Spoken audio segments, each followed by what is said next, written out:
am Senator Lindsey Port. I represent District 55, which is Burnsville and Savage. I am Andrea Pedro-Francisco's representative in the Minnesota Senate. Andrea is a 23-year-old Burnsville resident who was detained on February 5th during the federal government's immigration offensive in the Twin Cities. On February 11th, she was due for surgery to remove an ovarian cyst so large and painful that her Minnesota doctor prescribed her opioids to handle the pain until surgery. ICE first sent Andrea to Camp East Montana in El Paso, Texas, where 3 people have died since October, and then to the El Paso Service Processing Center. Her medical care has consisted of Tylenol and constipation medication because the medical staff on site will not consistently acknowledge that Andrea has a cyst. Even after an emergency room visit confirmed that she needs surgery, DHS refused to grant her parole to receive it. You'll hear shortly from Senator Alice Mann, an emergency room physician, on the danger that Andrea faces from this delay of care. From Pastor Ellery Dykeman, who met and prayed with Andrea last week, and from Vicki Schmidt, who has led visits to the U.S.-Mexico border for over 20 years, and will share insights on the escalation we're seeing in the second Trump presidency. What you'll learn is that faith, medical science, and human rights law all tell us that the federal government's continued incarceration of my constituent is unconscionable. Andrea is not a danger to society. She misses her family and is scared for her life. For nearly 3 months, DHS has denied her appropriate medical care and pressured her to self-deport. My colleagues and I are fighting to repair the damage that Operation Metro Surge caused to our communities, and we hold the federal government accountable. I want Andrea to know that we are doing everything in our power to get her the medical attention she desperately needs. But Andrea needs swifter action than we can take at the legislature. Every day that passes, she is more at risk of permanent harm or death. I call on every DHS official to find the humanity within themselves and grant Andrea humanitarian parole immediately. Now we'll hear a short message from Representative Craig. Hello, everyone. It's Congresswoman Angie Craig. I wish I could be with you in St. Paul today, but unfortunately, I'm in Washington for votes. Nonetheless, I'm grateful for the opportunity to share a few words in support of my constituent, Andrea, who has been repeatedly denied the care she needs while in ICE detention. For over a month, my office has been going back and forth with ICE officials about Andrea's condition. We've been ignored, put off, and lied to about the treatment she has received. Months ago, ahead of her surgery, Andrea was prescribed an opioid for the pain. At Camp East Montana in El Paso, she received Tylenol, all while the cyst has continued to grow. Reports from ICE officials don't match the information we're getting from Andrea, and the Tylenol she has been given is the equivalent of putting a Band-Aid on a bullet wound. It's inhumane. Andrea needs surgery, and she needs to be released from ICE custody in order to get that. That goal is seeming further and further out of reach by the day. A few weeks ago, a Texas judge denied her petition for habeas corpus, and the medical hearing she should have been granted was canceled. That's why we're here today, to demand she be released and to push ICE to stop blocking the life-saving care she needs. I'm not exaggerating when I say that this is a life or death situation. It has been for weeks, and ICE needs to start treating it like one. Andrea doesn't deserve any of this. No one does. It's why I helped introduce a bill in the House to establish standards for care for individuals in ICE and CBP custody and ensure that those detained are granted timely, in-person medical screenings. In 2025 alone, 53 people died in ICE and CBP detention. It was ICE's deadliest year in more than 2 decades. That is simply unacceptable, Truthfully, it's avoidable. I'm not going to let a constituent die on my watch, not if I can try, not on account of this cruel and vindictive president who has targeted our community for his own political retribution. So today, I'm asking you to do anything to help us put the pressure on ICE, to release Andrea on humanitarian grounds, and to call your members of Congress, especially Republicans, asking them to support H.R. 7335, the Humanitarian Standards for Individuals in ICE and CBP Custody Act. If there's one thing I know about Minnesotans, it's that if and when we rally around one another, that we're not afraid to stand up and fight for what's right. So thank you to everyone here today for being part of this effort. With the help of Andrea's lawyers and friends, we will keep pushing for her release and for a more humane immigration system for every Minnesotan and every American.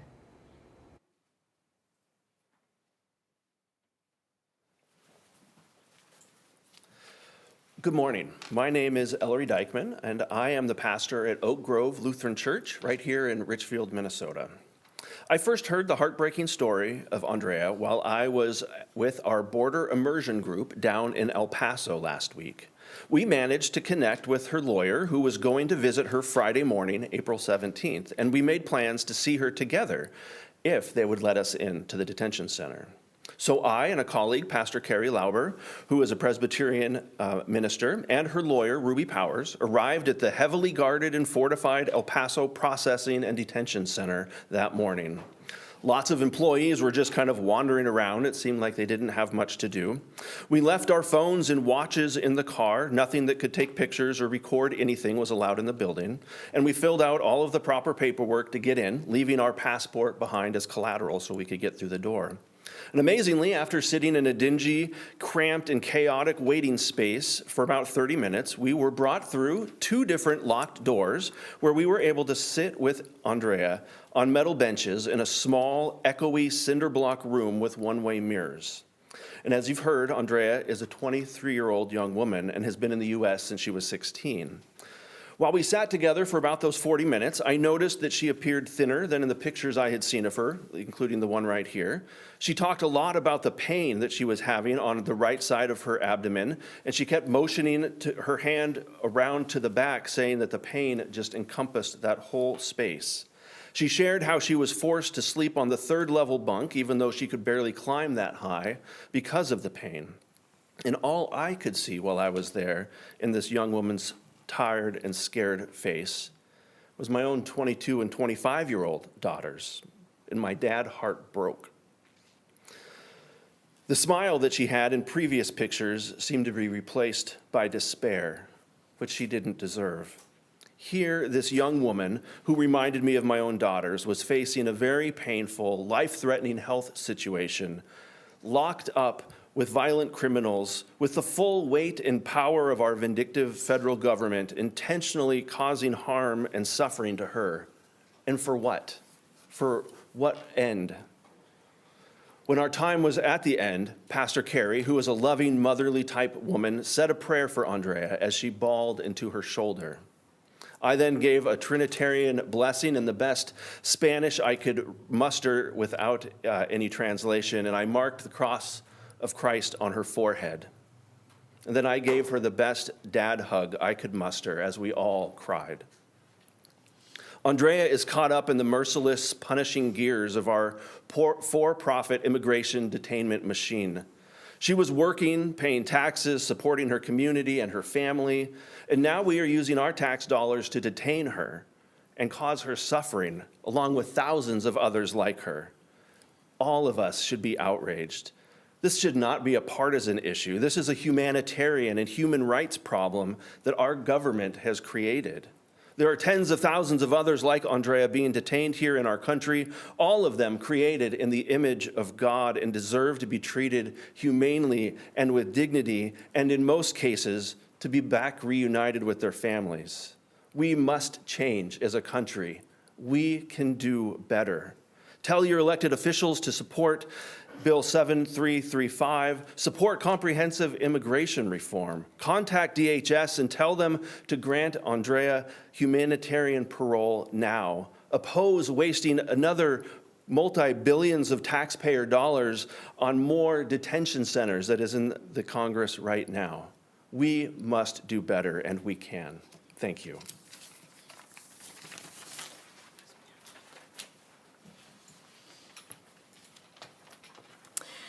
Good morning, everyone. Thank you for being here. I'm Senator Alice Mann from Senate District 50, and I'm a practicing physician. What are we doing? That was... So, to kind of ground us in our conversation today, the federal government took a 23-year-old young woman who has lived here for 7 years, who came here when she was a teenager. And she was abducted, taken to Texas. Her crime was being brown. Her crime was to be brown when she moved to America, the land of the free, with her family. Now, we certainly can and should talk about all of the people who were unfairly abducted, violently taken, but we're going to talk about Andrea today because Andrea needs immediate medical attention. She was diagnosed with a large ovarian cyst. I don't know the details of the cyst, whether it's malignant or benign, but the size alone, as you heard, can cause significant pain.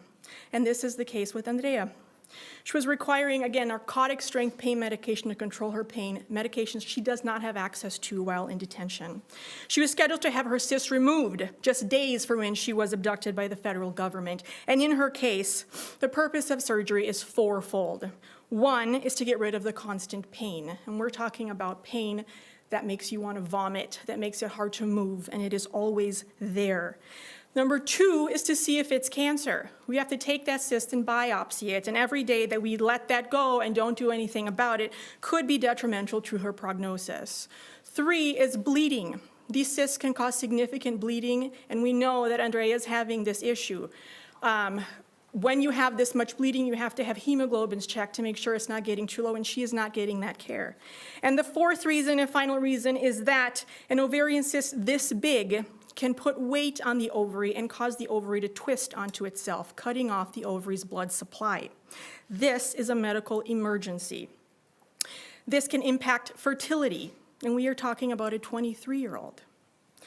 If not treated, this can lead to infection and even death. The concern is, of course, that one day Andrea is going to say, I have worsening pain. My pain is worse today, and she will not be taken seriously, as we have seen over and over and over again from people in detention.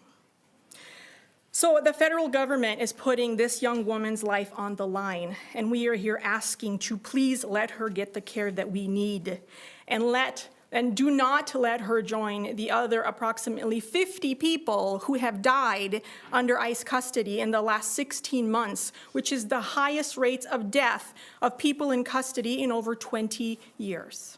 Thank you.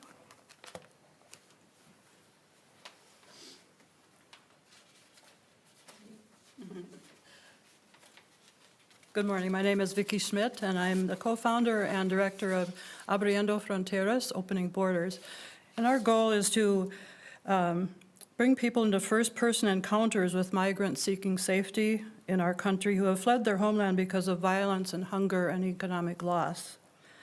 Over the last year especially, we've seen a dramatic increase in the number of people being detained due to changes in the policies by our present administration. And the focus is on ICE taking more innocent people into custody, many who are following the legal systems in place seeking asylum, and many who are actually U.S. citizens. So some statistics. Early in 2025, roughly 40,000 people were being held in detention centers in the U.S. As of January 26, that number jumped to 73,000. That's a 75% increase. The administration plans to rapidly expand the number of detention beds, aiming for more than 120,000 beds. And this is fueled by $45 million billion dollars included in the One Big Beautiful Bill to expand detention centers, buying large warehouses, planning to house thousands more. The vast majority of detention centers are operated for profit. For profit. Immigration detention in the U.S. costs approximately $152 per person today, with some facilities reaching over $291 per day per person. They are paid by ICE to private contractors or local jails to cover housing, meals, and security. ICE spends over $10 million a day on detention. Even at that, conditions are often less than human. Overcrowding, lack of adequate water, food, and access to medical care. In other words, failure to meet basic human needs. And we heard stories about detainees getting food that had worms in it, only getting bread and water mostly, or a frozen burrito for their meal for the day. Camp East Montana Detention Center is the largest in the U.S. with a capacity of 5,000 detainees. And as you heard indicate, numerous human rights abuses with deaths documented across the U.S. detention centers. Statistics show that of the 70,000 plus people currently in detention, 73.6% have no criminal record. It's estimated that approximately 45% of the detainees are from Minnesota. Arrests have increased exponentially. For instance, in Nevada, arrests have jumped over 300%. Our broken immigration practices and procedures violate human rights, human dignity. We need an immigration system that is fair, orderly, and compassionate, in which all parties will benefit equally, and balance border security and human dignity so that people like Andrea will be served with justice and appropriate health care. Tell your elected officials to support H.R. 7335, you've heard it before, and contact DHS and tell them to grant Andrea humanitarian parole now.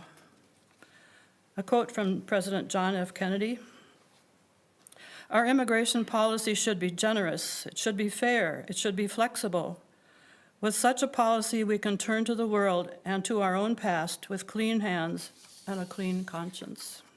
Thank you. We've got some questions now. Dr. Senator Mann, can we ask you just kind of what the standard treatment would be if someone came in with a cyst like this? We would schedule them for surgery. That cyst needs to come out. There's no other medical treatment that you can shrink it or otherwise. And again, it has to be biopsied to see if it's malignant or benign. So surgery is the treatment. So what happens to a patient who doesn't get the surgery and is simply given Tylenol? So they live in a chronic pain. 2, their menses become very heavy and last longer, so they lose a lot of blood, and this can affect dizziness, standing up and fainting. People have injured themselves because of this. They can develop cancer. And then again, the ovary can twist on itself and it cuts off the blood supply to the ovary, and then you lose that ovary, which can impact your fertility. How about if it ruptures? So it's rare for a cyst to, well, that's not true. If it ruptures, the pain increases significantly. And if nothing's done, that can get infected. And if nothing is done, then patient becomes septic and dies.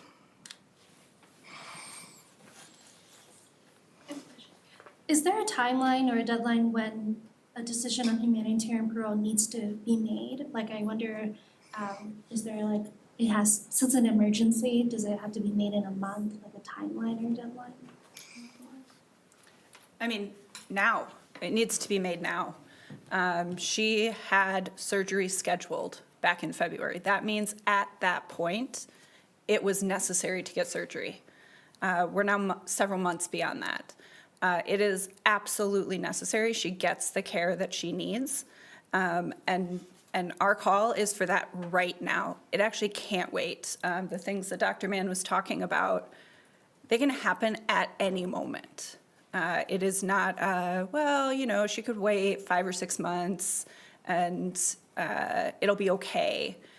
We don't know that. It could rupture tomorrow. It could be twisting her ovary as we speak. The only way to understand that is for her to get medical care, which she's not getting.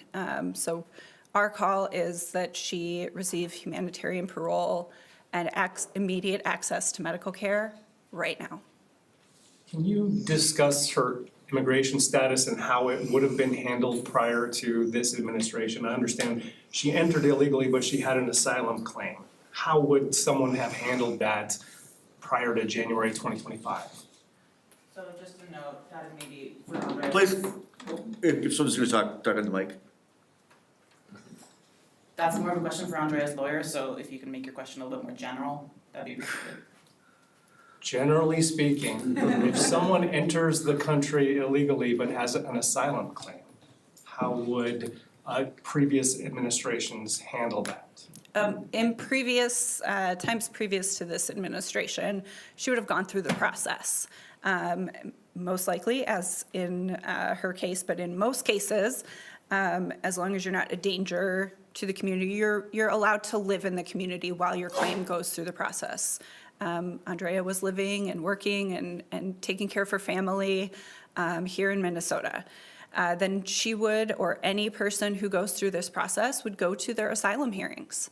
Our country does not have enough invested in moving those claims through at a reasonable pace. So sometimes that takes years. And in most people's cases, that they continue to live and work here and contribute to our communities while they wait for that appointment. And then at those appointments, a judge decides their asylum claim. And she would either receive asylum at that point, or she would not receive asylum and need to deport at that point.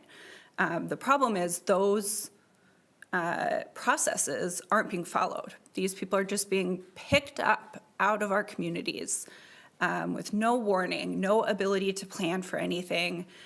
They had a plan. They were using the process.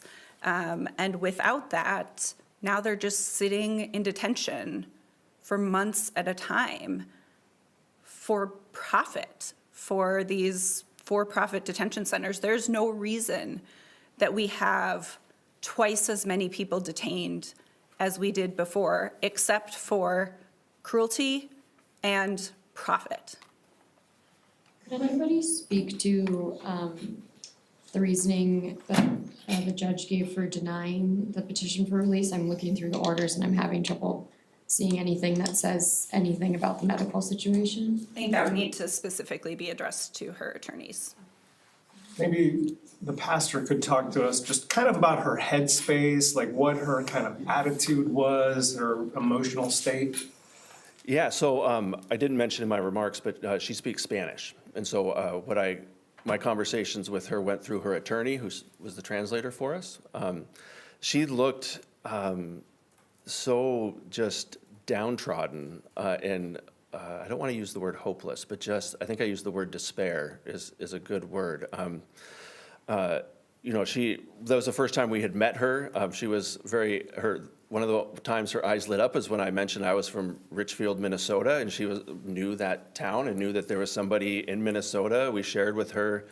I'm part of the ELCA, the Evangelical Lutheran Church in America. The Minneapolis Area Synod is kind of our region, and so I shared that there's hundreds of churches in that area that are thinking about her and praying for her, and I'm trying to work for her behalf. And that was one of the only times I really kind of saw her eyes, I guess, light up a little bit.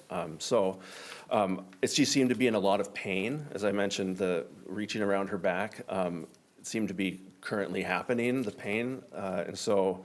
You know, for those who have experienced chronic pain, you know, it just is horrific and terrible. And so to not receive the treatment or feel like you're being heard or feel like you're being gaslighted into not actually having the condition that you know you have it's heartbreaking and hard. So I hope that. How frequently are you able to get updates on how she's doing and kind of her status, health status? I can speak to that. Yeah, go ahead. I'm Deb White from Moorhead, Minnesota City Council, and we were the first people that she has been able to meet with from our area since she's been detained. So she's been separated from her family. She's been separated from her faith community. She's very involved with her church and had been training to be a deacon in her church. And even from her attorneys. So things like that, we were working today just for very basic things to make sure that she has adequate legal counsel. Her attorneys are located in Texas, but they're not in that part of the state. They're in Houston and Austin. So they have to fly in order to meet with her. So basic things like one of the things that we were helping with today is having her get a HIPAA document signed. In order to do that, folks that are detained, they don't have access to stamps, they can't mail things. And so we had to find somebody from the area who would be eligible to, hopefully, we haven't been able to achieve this yet, to be able to go into the facility to be able to get that signed. She hasn't had access to that for the last 2 months. I also wanted to mention in regard to the charges, so she does not have any pending legal charges. If she were, it would be a misdemeanor. And while we were on the trip, we were able to meet with a federal judge and discuss this and sit through a docket. And for adults who are charged, and again, she was a child when she came to the United States, for adults who are charged with misdemeanor for entering the United States without inspection, it is a misdemeanor, and the typical charge now of the penalty in terms of number of days of detainment, it's now longer than it used to be. It's 2 weeks. Andrea has already been in detention for close to 80 days. Thanks. Sorry, what HIPAA documents does she not? I think didn't she already sign HIPAA documents that went to her lawyer to release from Fairview? There's others too, so they haven't been able to get the full medical records. Can you also clarify, she's not in East Montana anymore, right? She's at Fort Bliss, or am I confused? She is at the El Paso Immigration Processing Center. No, it isn't. It's actually near the airport in El Paso. So Camp East Montana is the one that was built last year on a very short time span and mostly tents and things like that. That's the one that's the largest detention facility in the United States. And she was there for the longest period of time. And now I don't know, in part she's also been she's been to the emergency room because of these medical crises. Now they've moved her to the processing center. Just curious, how did she first come in contact with you all? I read it, I happened to see a news article, and we were in El Paso at the time, and so I made some phone calls, and we were able to, thanks to Representative Angie Craig, who helped us connect with her attorney. We had 3 pastors, an ecumenical group that was on this trip, and we had 3 clergy with us, and so we were able to contact her lawyer, who was flying down on our last day, and so we're just very thankful that we were able to meet with her, have 2 clergy in there to provide emotional support, spiritual support, and as I said, this is the first time in months that this young woman has had somebody there to meet with her and provide that type of support. Councilmember White, sorry that this is off topic a little bit, but we don't often get the chance to talk to folks from Moorhead. And I'm curious, outside of the metro, how this metro surge, as they called it, how the metro surge impacted folks in Fargo-Moorhead area. Yeah, it is affecting greater Minnesota, and that's why I ended up going on the trip. I've had folks in my city that have been detained, and in fact, we had a gentleman that was detained for a month here legally, entered as a refugee, was detained in 2 different facilities first in Grand Forks. For 3 days, he was shackled in an office in Bloomington, and then he was taken to Kandiyohi County Jail. So for a month, he has no criminal record, no charges against him. So he's one of the many cases that we've seen in our area. And as a local elected official, we've been grappling with that. Things like if somebody comes in to say they have a family member missing, and we don't know whether they were taken by somebody who wishes to murder them or whether they were taken by federal authorities. There's no communication at the local level. So all of us in local government outside of outside the metro area are really grappling with this as well. Maybe not to the same degree, but our folks are affected. Have you seen also impact already maybe in the construction industry, or are you anticipating maybe some of the folks who work in the sunflower fields that I used to work in aren't going to come back this summer? Yes, that's what we're hearing. And also our businesses have been affected. We've been doing food deliveries for families that are frightened to leave their houses. We have immigrant-run businesses that have seen had seen a drop in their sales in Operation Metro Surge because people are just afraid to go out. We have time for one more question.